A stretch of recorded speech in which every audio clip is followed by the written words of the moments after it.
Malam pertama untuk istri pengganti. Ruang tamu itu sunyi, hanya suara jam dinding yang terdengar samar-samar. Udara malam menyelinap masuk melalui celah jendela yang sedikit terbuka, membawa aroma basah dari hujan yang baru saja reda. Aku duduk di sofa dengan gaun putih sederhana yang mulai kusut karena terlalu lama menunggu. Jantungku berdebar tak menentu, bukan karena gugup menyambut hari bahagia, melainkan karena firasat buruk yang sejak tadi menghantui pikiranku. Hari ini seharusnya menjadi hari pernikahanku. Namun aku merasa ada sesuatu yang salah sejak tadi pagi. Ibu calon mertuaku, seorang wanita berwajah dingin yang selalu berbicara dengan nada datar, tiba-tiba mengajakku ke sebuah tempat yang jauh dari rumahku. Katanya, dia ingin membelikan hadiah istimewa untukku. Aku menuruti permintaannya, meskipun hatiku berat. Aku ingin sekali pulang, tapi setiap kali aku mencoba membicarakan hal itu, dia selalu punya alasan untuk menahanku lebih lama. Tenang saja sayang. Semuanya sudah diatur dengan baik. Kau hanya perlu menunggu, katanya sambil tersenyum tipis. Namun senyuman itu tidak pernah terasa tulus. Ada sesuatu di matanya yang membuatku merasa terancam. Kini aku berada di sebuah rumah asing. Tak ada yang kukenal di sini. Ponselku dirampas dengan alasan biar kamu tidak stres. Dan aku hanya bisa duduk di sini, menunggu sesuatu yang bahkan aku sendiri tidak tahu apa itu. Pintu ruang tamu terbuka dan ibu calon mertuaku masuk dengan seorang wanita muda. Wajah wanita itu cantik, dengan kulit putih bersih dan rambut hitam panjang yang tergerai rapi. Dia mengenakan gaun pengantin mewah, jauh lebih indah daripada apa yang kupakai. Perutku serasa dipelintir. Aku tahu ada sesuatu yang buruk terjadi. Kau pasti sudah menebak, kan? Suara ibu calon mertuaku membuatku bergidik. Wanita itu melirikku dengan tatapan tajam. Dia akan menikah dengan putraku. Kau tidak akan pernah jadi menantuku. Aku tertegun, mulutku terbuka, tapi tak ada kata yang keluar. Semua ini seperti mimpi buruk. Apa maksudmu? Akhirnya aku berhasil bersuara, meskipun suaraku bergetar. Dia tertawa kecil seperti mengejek kepolosanku. Kau pikir aku akan membiarkan anakku menikah dengan seseorang sepertimu? Kau tidak punya apa-apa. Latar belakang keluargamu, pendidikanmu, semuanya tidak pantas untuk putraku. Aku mencintai Arman, kataku dengan suara gemetar. Air mata mulai mengalir di pipiku. Dan dia mencintaiku. Cinta saja tidak cukup, katanya tajam. Aku sudah mengatur segalanya. Dan sekarang kau akan menghilang dari hidup kami. Selamanya. Wanita itu melambai kepada seorang pria yang berdiri di pintu. Pria itu mendekat, mencengkeram lenganku, dan menyeretku keluar dari ruangan itu.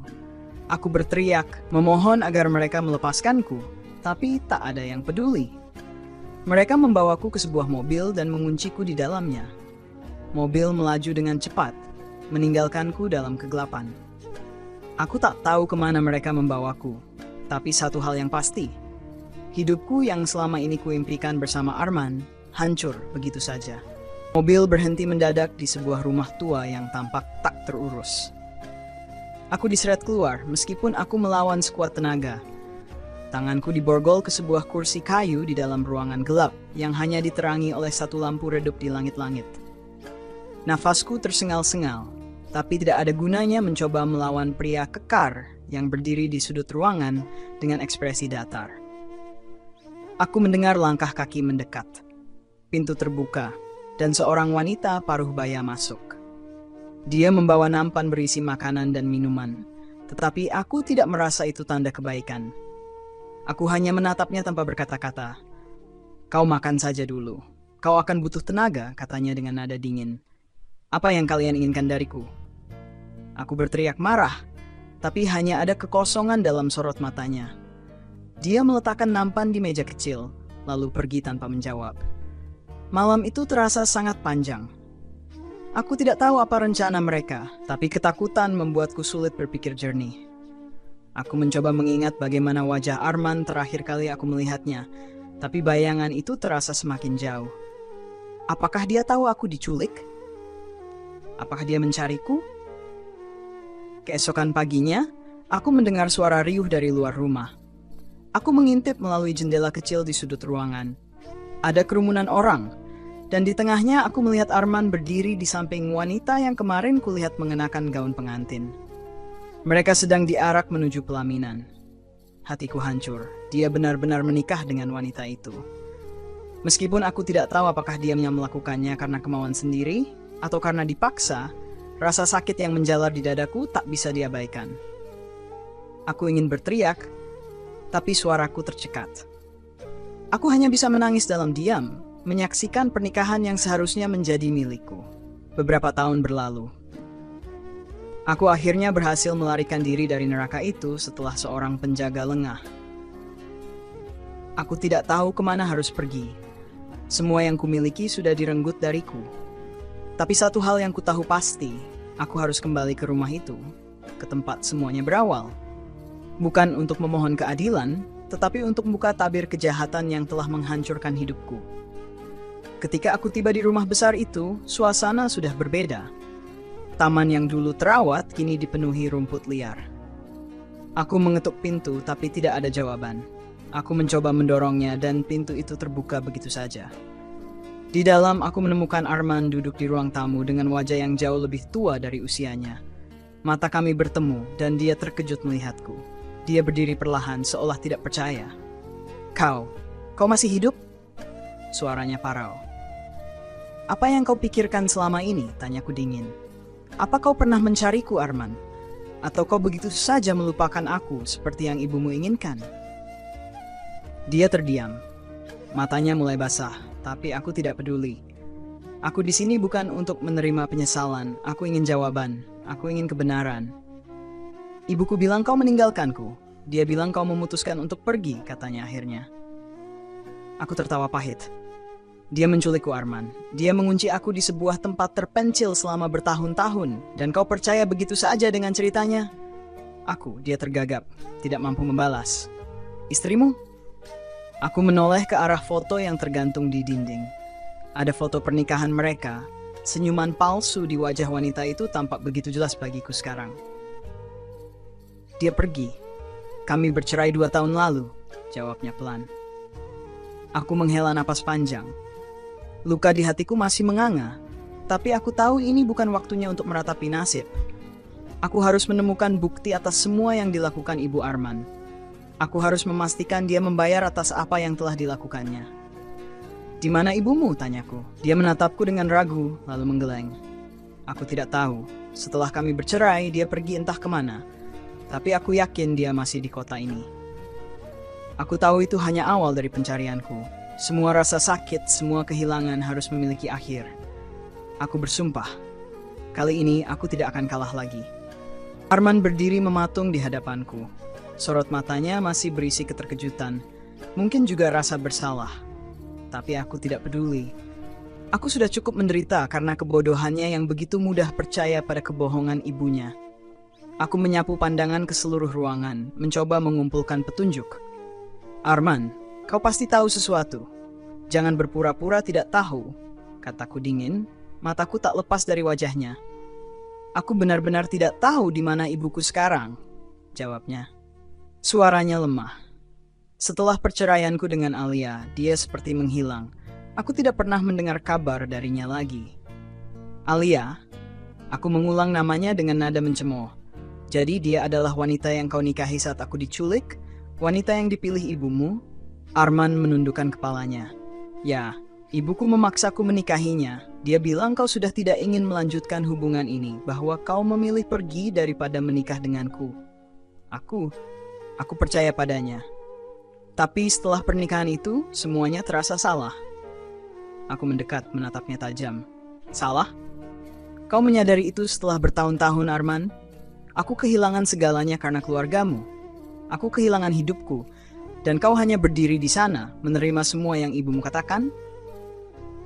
Dia terdiam, wajahnya penuh penyesalan. Tapi aku tidak punya waktu untuk mendengar pembelaannya. Aku ingin jawaban. Di mana kau menikah? Tanyaku tiba-tiba. Di sebuah villa kecil di pinggiran kota, jawabnya. Itu tempat yang disiapkan ibuku. Semua diatur olehnya. Berikan aku alamatnya, kataku tegas. Aku tiba di villa itu keesokan harinya. Bangunannya tampak tua dan sepi, tapi masih berdiri kokoh. Pintu gerbangnya terkunci, tapi aku berhasil memanjat pagar dan masuk ke halaman.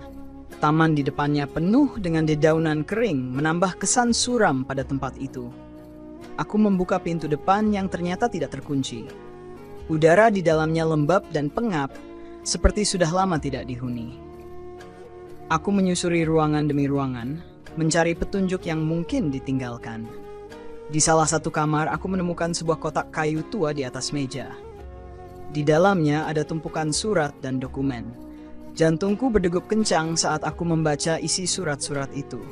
Semua ditulis oleh Ibu Arman, mengatur strategi bagaimana menyingkirkanku dan menggantikanku dengan Alia. Aku sudah memikirkan ini matang-matang. Dia tidak boleh ada di sini saat hari pernikahan itu. Kau harus memastikan dia tidak bisa kembali, apapun yang terjadi. Tanganku gemetar membaca kalimat itu. Surat-surat ini adalah bukti kejahatan Ibu Arman. Aku tidak tahu mengapa dia meninggalkannya di sini, tapi ini lebih dari cukup untuk melaporkannya ke pihak berwenang.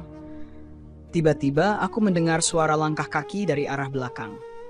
Aku berbalik cepat, melihat seorang pria berdiri di pintu. Wajahnya asing, tapi aku langsung mengenalinya sebagai salah satu pria yang dulu menculikku. "Kau tidak seharusnya ada di sini," katanya dengan nada mengancam. "Aku hanya ingin mengambil kembali hidupku," jawabku dengan keberanian yang bahkan aku sendiri tidak tahu dari mana asalnya. Dia melangkah maju, tapi aku menggenggam salah satu surat di tanganku. "Jika kau menyentuhku, aku akan memastikan semua ini sampai ke polisi." Pria itu berhenti, matanya menyipit, menimbang ancamanku. Tapi aku tahu dia tidak akan membiarkanku pergi begitu saja. Tanpa berpikir panjang, aku berlari ke pintu. Surat-surat itu masih di tanganku. Aku mendengar langkah kaki berat mengejarku, tapi aku berhasil keluar dari villa sebelum dia menangkapku. Di luar, aku segera memanggil taksi dan kembali ke kota. Seluruh tubuhku gemetar, tapi aku tahu aku harus tetap fokus. Surat-surat ini adalah kunci untuk mengungkap semuanya. Aku tidak akan berhenti sampai Ibu Arman membayar atas semua yang telah dilakukannya. Aku menyerahkan surat-surat itu ke seorang pengacara keesokan harinya. Dia membaca dokumen itu dengan serius, alisnya berkerut dalam. "Ini cukup untuk memulai penyelidikan," katanya akhirnya. "Tapi kita harus menemukan dia terlebih dahulu." Aku mengangguk. Aku akan membantu mencarinya. Aku tidak akan berhenti sampai dia membayar untuk semua ini. Pengacara itu mengangguk setuju. "Baik, tapi kau harus berhati-hati. Orang seperti dia tidak akan menyerah begitu saja." Aku tahu itu. Tapi kali ini aku sudah siap menghadapi apapun. Aku akan mendapatkan keadilan, tidak hanya untuk diriku sendiri, tapi untuk semua mimpi yang dirampas dariku. Tahun-tahun penuh kesakitan ini tidak akan sia-sia. Aku akan membuat mereka menyesal telah meremehkanku. Hari demi hari berlalu, dan pencarianku terhadap keberadaan Ibu Arman dimulai. Aku meminta bantuan beberapa kenalanku yang masih bekerja di kota ini, termasuk seorang teman lama yang kini menjadi jurnalis investigasi. Namanya Lita, dan dia adalah salah satu orang yang masih mempercayai aku meskipun semua orang menganggapku telah menghilang begitu saja bertahun-tahun lalu. "Kita mulai dari lingkaran sosialnya," kata Lita sambil membuka laptopnya di sebuah kafe kecil. "Aku punya beberapa kontak yang mungkin bisa memberi kita petunjuk. Ibumu mertua itu tipe wanita yang suka mengontrol segalanya kan? Orang seperti dia pasti meninggalkan jejak." Aku mengangguk, meskipun mendengar istilah mertua itu membuat dadaku terasa sesak. Lita benar, Ibu Arman adalah orang yang sangat perhitungan. Dia tidak mungkin benar-benar menghilang tanpa meninggalkan jejak. Seminggu kemudian, Lita membawa kabar baru. "Aku menemukan sesuatu," katanya dengan nada penuh semangat di telepon. Kami bertemu di sebuah taman dekat pusat kota, tempat yang cukup sepi untuk berbicara tanpa khawatir didengar orang lain. Aku mendapatkan informasi dari seorang mantan karyawannya. Ibu Arman ternyata masih tinggal di sekitar sini, tapi dia memakai identitas palsu. Dia tinggal di sebuah rumah besar di pinggiran kota, dan sepertinya menjalankan bisnis kecil-kecilan dari sana. Bisnis itu hanya kedok. Dia sebenarnya masih berhubungan dengan beberapa orang yang terlibat dalam kasusmu dulu. Hatiku berdebar mendengar itu. Kau yakin ini dia? Lita mengangguk. Aku punya alamatnya. Tapi kau harus hati-hati. Jika dia tahu kau mencarinya, dia bisa saja mencoba sesuatu yang lebih buruk. Aku mengambil alamat itu dan menatapnya lama. Aku tahu risiko yang akan aku hadapi. Tapi aku juga tahu aku tidak bisa mundur sekarang. Semua ini harus berakhir. Malam itu, aku memutuskan untuk mengunjungi alamat tersebut. Rumahnya besar, dikelilingi pagar tinggi, dengan lampu-lampu yang menerangi halaman luas. Aku menunggu di seberang jalan, memperhatikan gerak-gerik di sana. Ada beberapa pria yang mondar-mandir, jelas sebagai penjaga. Dia tidak hidup seperti orang biasa. Bahkan dalam persembunyiannya, dia masih ingin mempertahankan kekuasaan. Aku tidak bisa masuk malam itu. Aku kembali ke apartemen kecil tempatku tinggal sementara, mencoba menyusun rencana. Aku tidak bisa melakukannya sendiri. Aku membutuhkan bantuan Arman. Keesokan harinya, aku menemui Arman di sebuah restoran kecil. Dia terlihat lebih rapi dibandingkan saat terakhir kali kami bertemu, tapi sorot matanya masih menyiratkan rasa bersalah yang dalam. Aku menemukan ibumu, kataku langsung tanpa basa-basi. Arman terkejut. Di mana dia? Di sebuah rumah besar di pinggiran kota. Tapi aku tidak bisa melakukannya sendiri. Aku butuh kau untuk menghadapi dia. Kau harus membantuku. Dia tampak ragu. Aku tidak tahu, Nia. Dia ibuku. Dia juga orang yang menghancurkan hidupku, potongku dengan tegas. Arman, ini bukan hanya tentang aku. Ini tentang semua kebohongan, manipulasi, dan kejahatan yang dia lakukan. Jika kau tidak mau membantu, aku akan melakukannya sendiri. Arman menunduk, wajahnya penuh konflik. Setelah beberapa saat, dia mengangguk.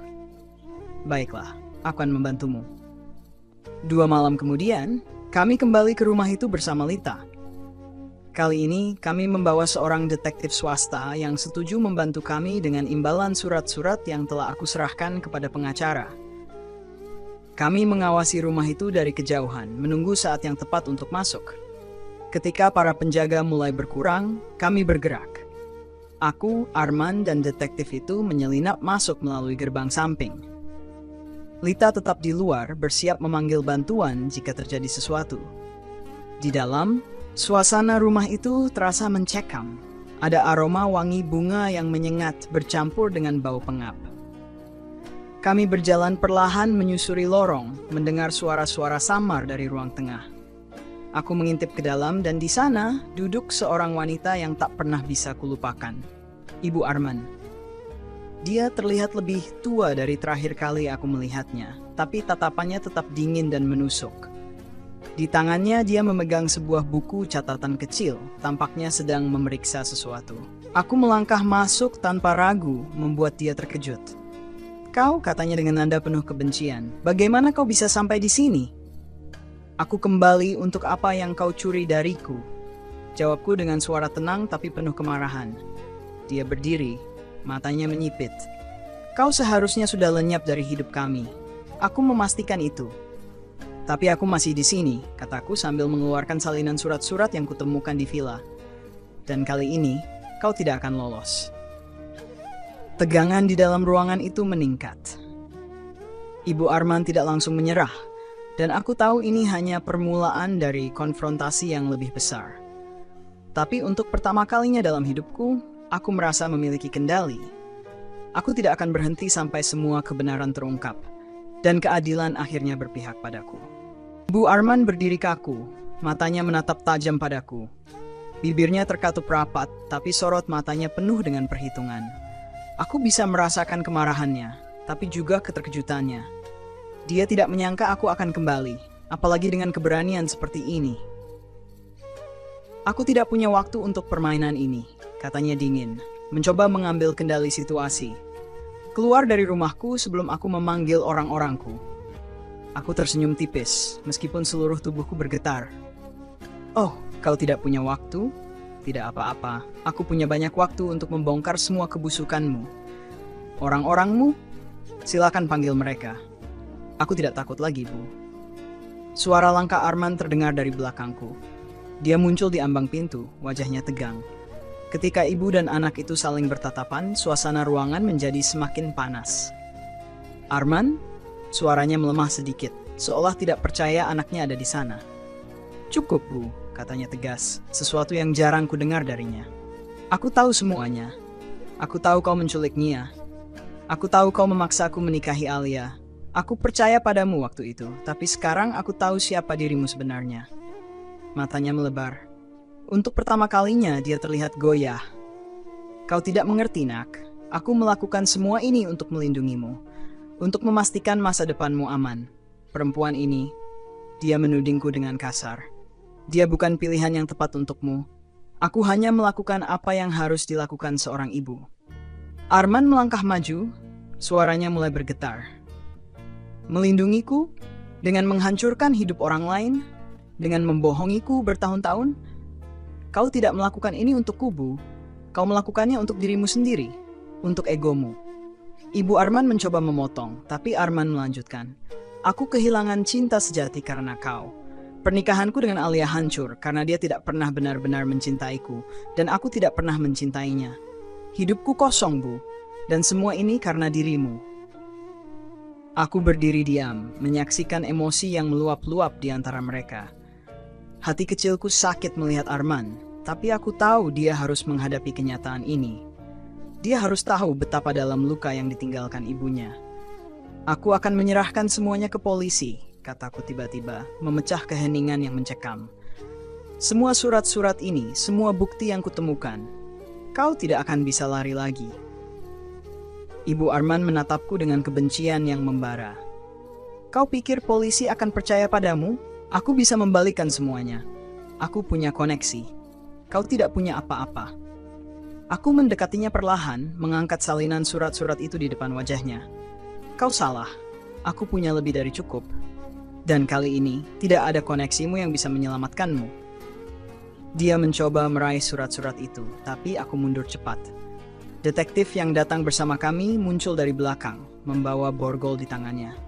Bu Nuraini, katanya dengan suara tegas, menyebut nama lengkap Ibu Arman. Anda resmi ditahan untuk penyelidikan atas kasus penculikan, pemalsuan dokumen, dan penganiayaan. Dia tampak panik. Ini semua salah. Ini jebakan. Aku tidak melakukan apapun. Teriaknya. Suaranya melengking. Detektif itu tidak terpengaruh. Dia membaca hak-haknya dengan tenang sambil memborgol tangannya. Aku berdiri diam, menyaksikan semuanya dengan hati yang bercampur aduk. Ada rasa lega, tapi juga kemarahan yang belum sepenuhnya reda. Saat polisi datang dan membawanya pergi, aku menatap Arman yang masih berdiri kaku di tengah ruangan. Wajahnya penuh dengan rasa bersalah, tapi juga kelegaan. Aku tahu ini sulit baginya, melihat ibunya jatuh seperti ini. Tapi aku juga tahu dia membutuhkan ini. Kebenaran yang selama ini disembunyikan darinya. Aku minta maaf, Nia, katanya pelan.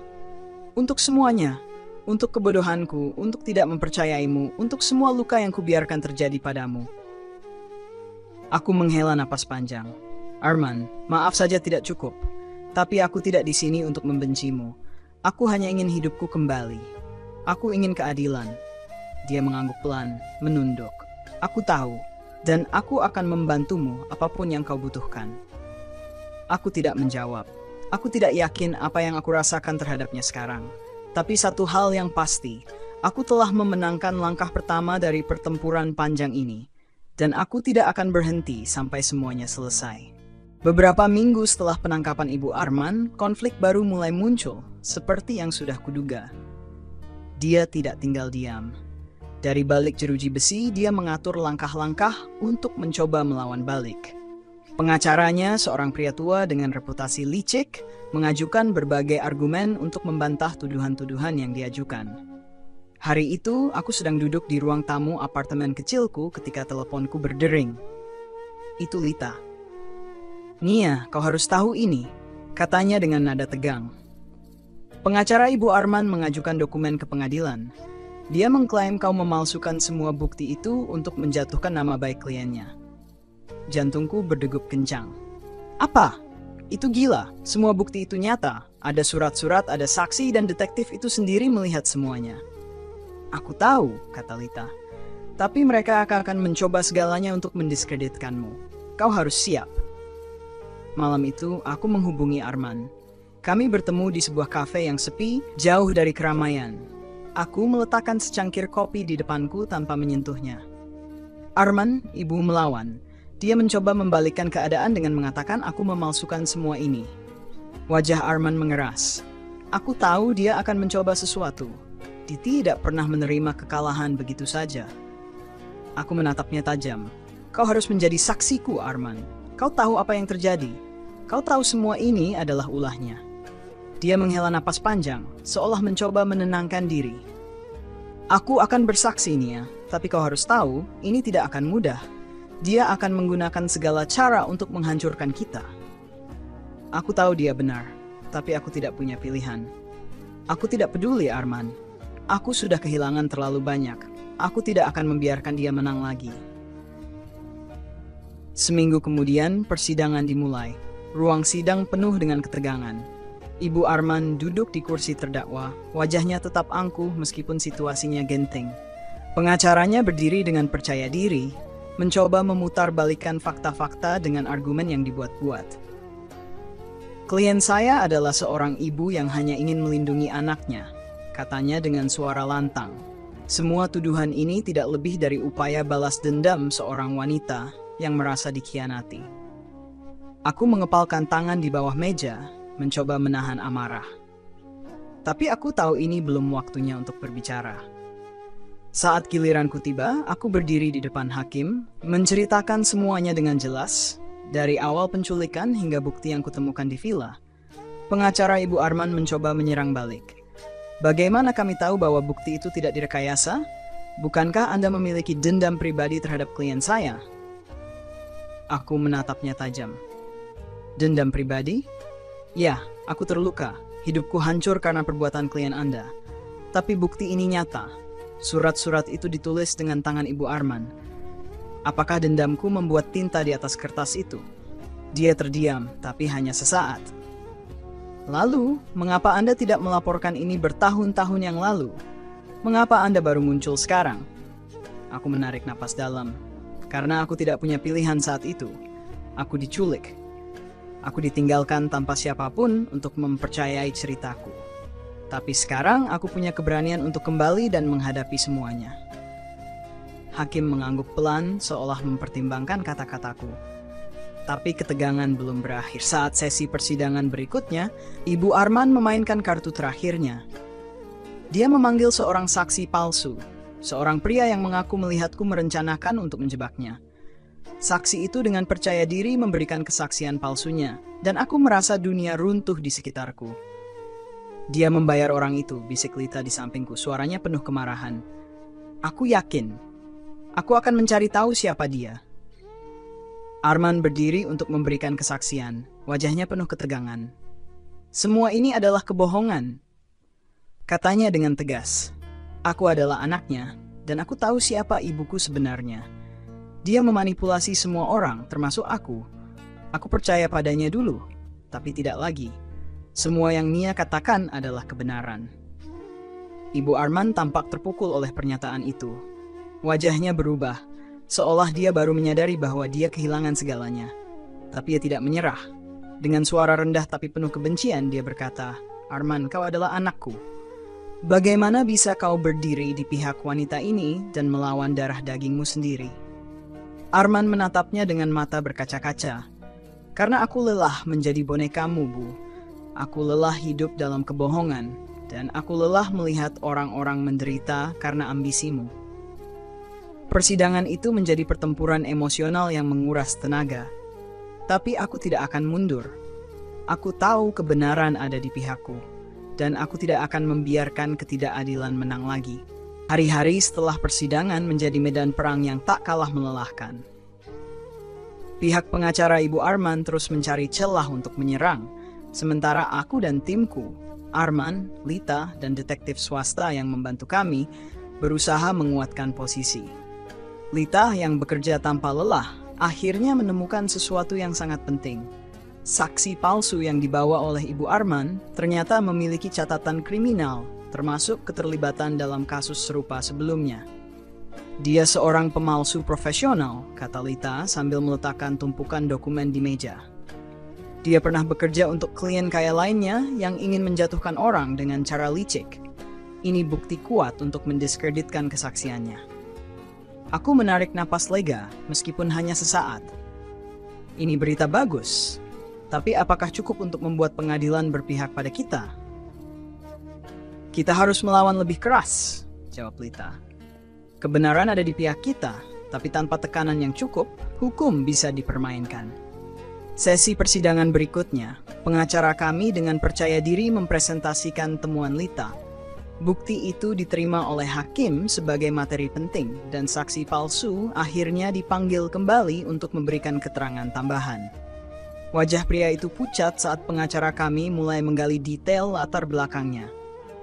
Benarkah Anda telah bekerja untuk klien lain dalam kasus serupa, Tuan Budi? Tanya pengacara kami dengan nada tajam. Pria itu tampak gelisah. Saya hanya melakukan apa yang diminta. Saya tidak tahu banyak soal itu. Dan siapa yang meminta Anda memberikan kesaksian palsu di pengadilan ini? Dia terdiam cukup lama sebelum akhirnya berkata, saya tidak bisa menjawab itu.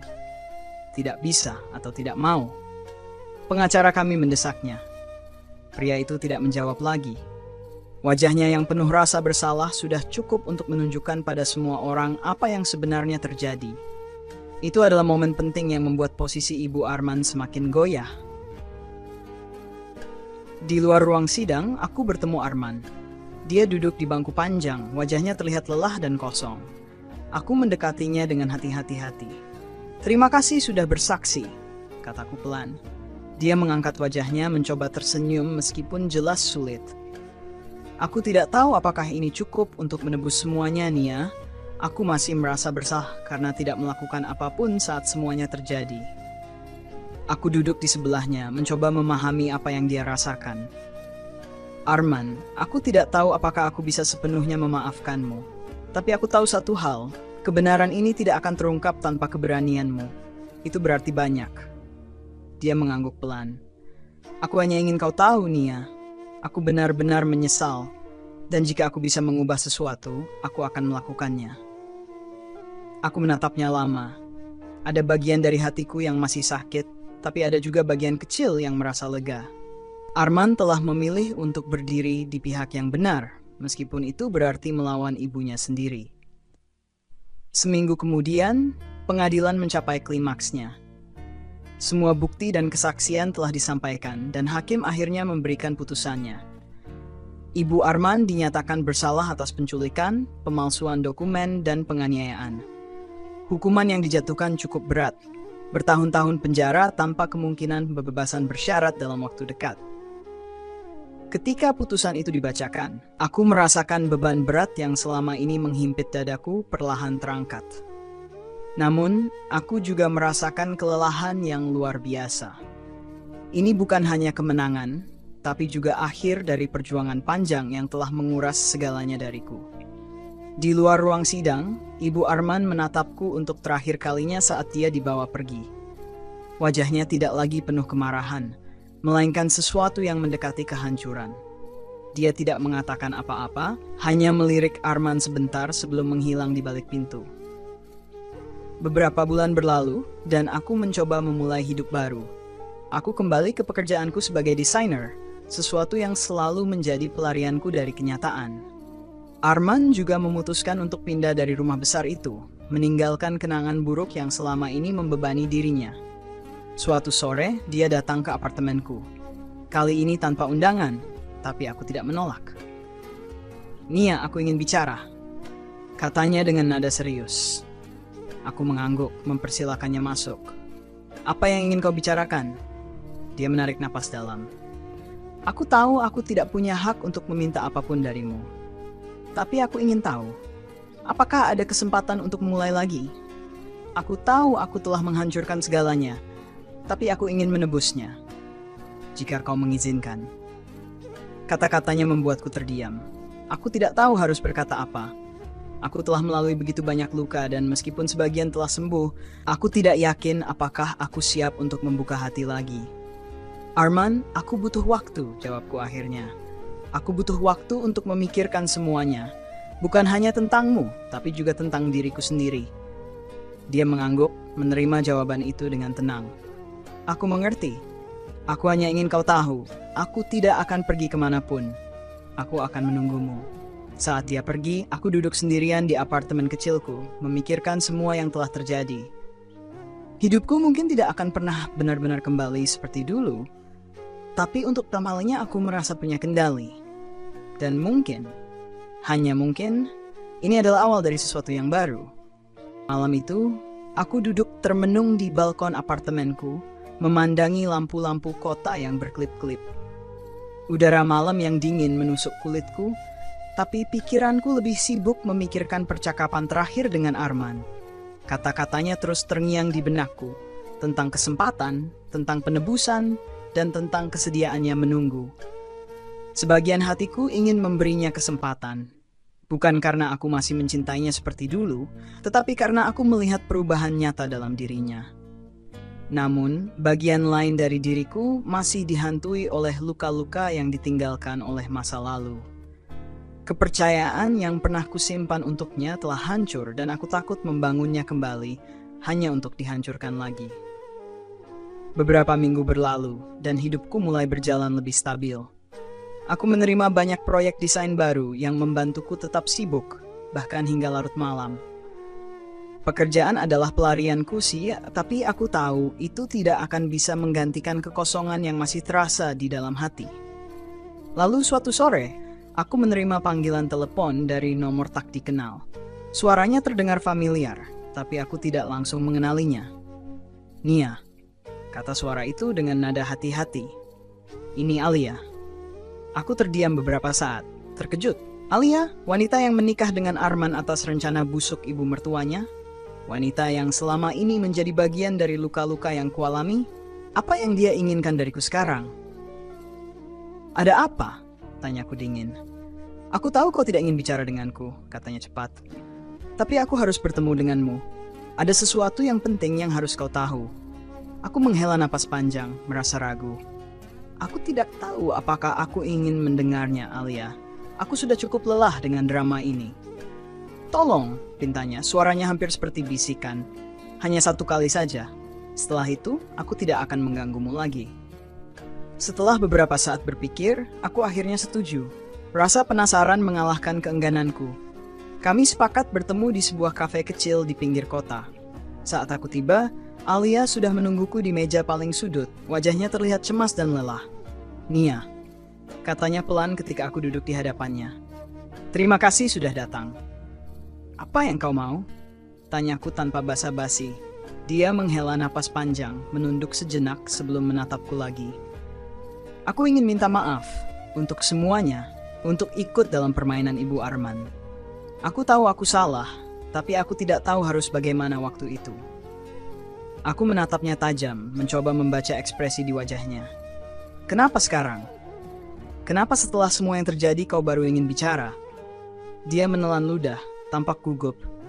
"Karena aku tahu sesuatu yang belum terungkap di persidangan. Ada satu rahasia besar yang disimpan Ibu Arman, dan aku pikir kau harus tahu." Alia mulai menceritakan segalanya.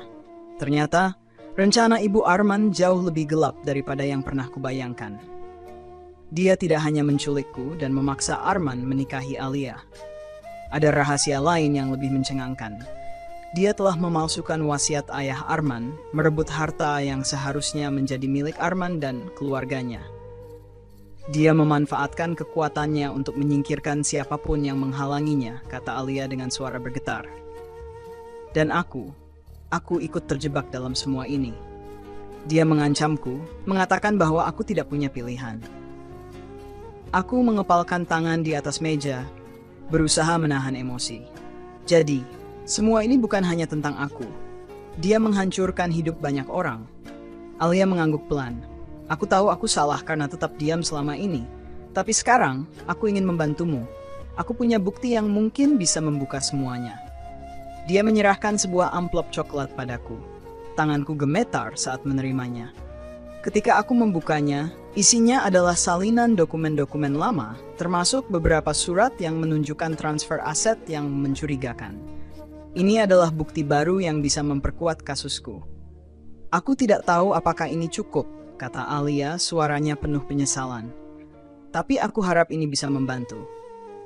Aku mengangguk pelan, mencoba meredakan emosi yang bergejolak di dalam dadaku. Terima kasih, Alia. Aku tidak tahu apakah aku bisa memaafkanmu, tapi aku menghargai ini. Hari berikutnya, aku bertemu Lita dan detektif kami untuk membahas temuan baru itu. Mereka setuju bahwa bukti ini bisa membuka kasus baru, terutama jika kami berhasil membuktikan bahwa Ibu Arman memalsukan dokumen hukum. Ini langkah besar, kata detektif itu. Tapi kita harus hati-hati. Orang seperti Ibu Arman selalu punya cadangan kekuatan yang tidak kita duga. Aku mengangguk, tahu bahwa perjuangan ini masih jauh dari selesai. Tapi kali ini, aku merasa lebih siap. Dengan bukti baru dan orang-orang yang mendukungku, aku percaya bahwa kebenaran akhirnya akan menang, meskipun jalannya panjang dan penuh rintangan. Di tengah semua ini, Arman tetap berada di sisiku. Dia tidak pernah memaksakan dirinya, tapi dia selalu ada ketika aku membutuhkannya. Aku mulai melihat sisi dirinya yang baru, sisi yang lebih tulus, lebih dewasa, dan lebih bertanggung jawab.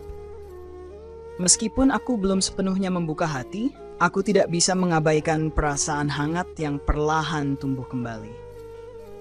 Namun, aku tahu masih ada banyak yang harus diselesaikan sebelum aku bisa memikirkan masa depan kami. Hidupku sekarang seperti teka-teki besar yang perlahan-lahan kususun kembali. Potongan-potongan kebenaran mulai terbuka, tapi aku tahu bahwa masih ada banyak misteri yang harus kuungkap. Dan aku bersumpah, aku tidak akan berhenti sampai semuanya terungkap. Sampai keadilan benar-benar ditegakkan. Hari itu tiba. Persidangan tambahan untuk menyelidiki dugaan pemalsuan dokumen oleh Ibu Arman berlangsung. Dengan bukti-bukti yang baru aku terima dari Alia, aku merasa yakin bahwa ini adalah langkah terakhir untuk menghancurkan pengaruh Ibu Arman sepenuhnya. Namun, aku tahu wanita itu bukan tipe orang yang menyerah begitu saja. Di ruang sidang, suasana terasa tegang. Pengacara Ibu Arman, meskipun kehilangan sebagian kepercayaan diri setelah kasus sebelumnya, tetap mencoba menyusun strategi untuk menyelamatkan kliennya.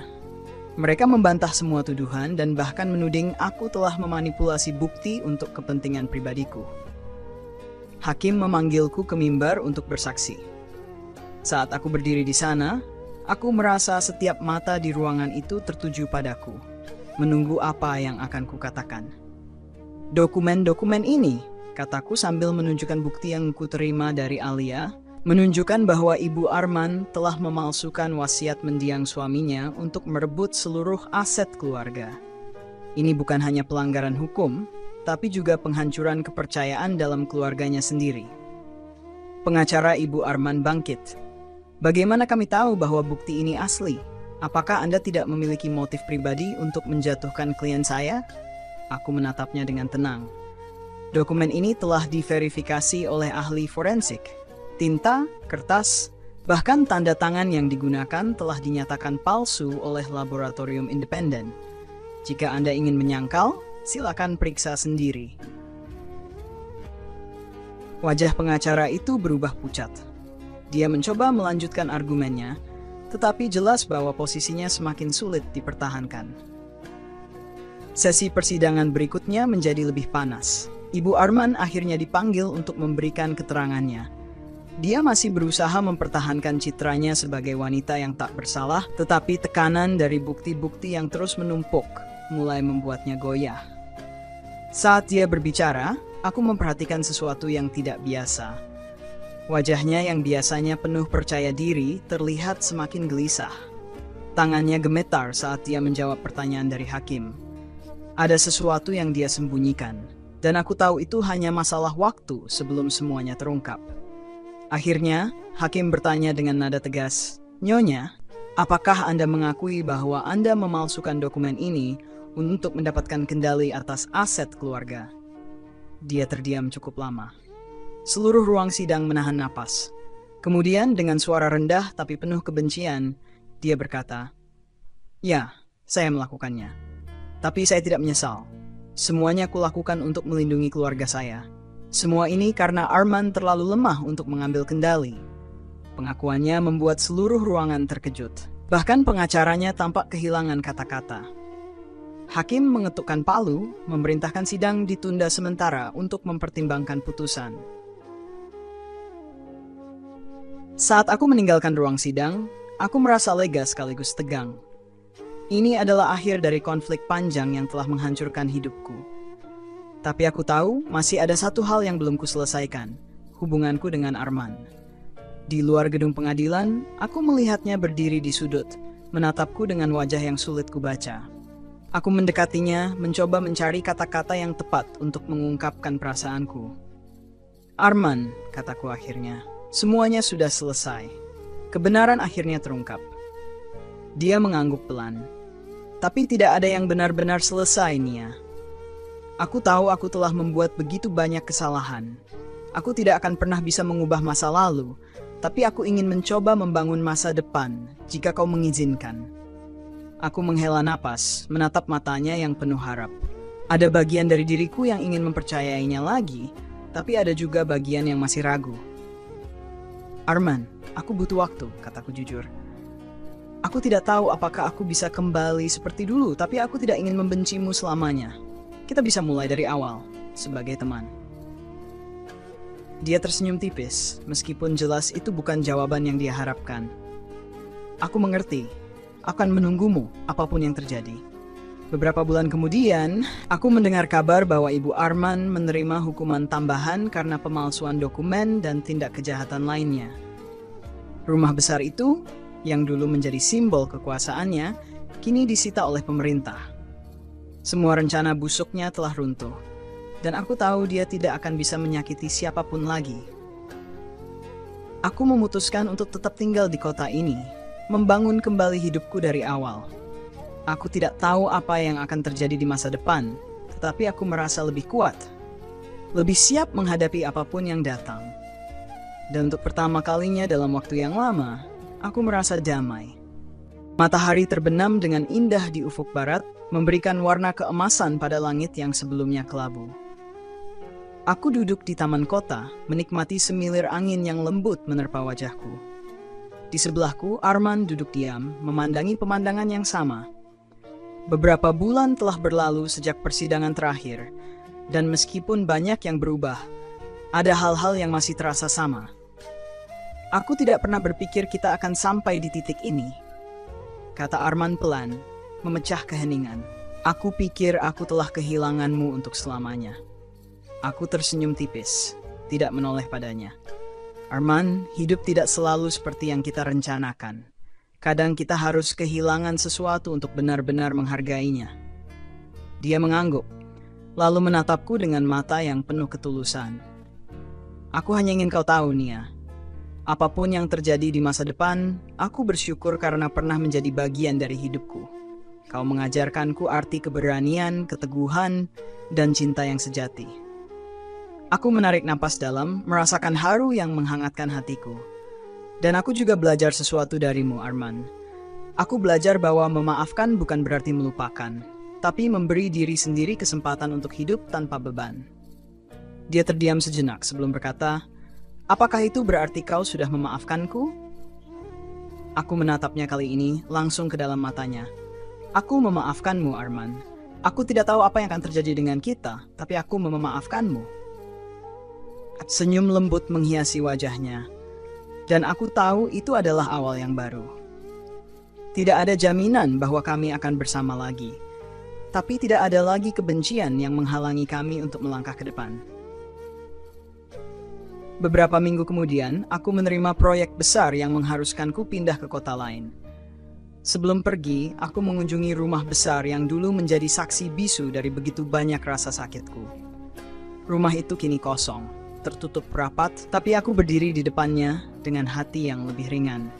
Aku mengucapkan selamat tinggal kepada masa lalu, kepada semua luka dan kesedihan yang pernah kurasakan di tempat itu. Aku tahu dengan melangkah pergi, aku membuka lembaran baru dalam hidupku, lembaran yang penuh harapan dan kemungkinan. Hidup adalah perjalanan yang penuh dengan tikungan, naik dan turun, suka dan duka. Namun setiap luka yang kita alami membawa pelajaran yang berharga. Dari kisah ini, aku belajar bahwa meskipun dunia mungkin mencoba meruntuhkanmu, kekuatan untuk bangkit selalu ada di dalam dirimu sendiri. Jika kamu sedang melalui masa sulit, ingatlah bahwa setiap badai pasti berlalu. Jangan takut untuk berdiri teguh pada kebenaranmu, bahkan ketika dunia tampak melawanmu. Percayalah, kebenaran selalu memiliki cara untuk menemukan jalannya. Sampai jumpa di cerita berikutnya, teman-teman. Jaga hati, kuatkan langkah, dan jangan pernah berhenti bermimpi.